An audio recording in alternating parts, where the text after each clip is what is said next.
por kjo lëndë nuk ishte trajtuar nga fillimi nga zyrtarja e urbanizmit Shpresa Osmanollaj. Leja parëndërtimore e cila parashën ndërtimin brenda hartës zonale ishte lëshuar nga zyrtarja Gjelane Gjini.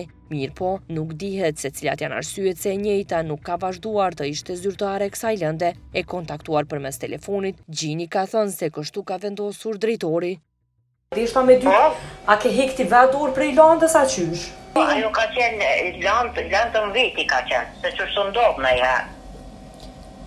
Edhe ma ndej pse i ka ka du Shpresës? Ajo ka qenë land tjetër. Po është për të njëjtin objekt ama? Une nuk muj me folë vetëm për landën teme. Jo, po du me ditë pse ti nuk e ke marrë dhe edhe lejen e dy. Nuk marrë une land. Land i shpërndan drejtori. Nuk marrë une land. Unë muj me folë për landën teme.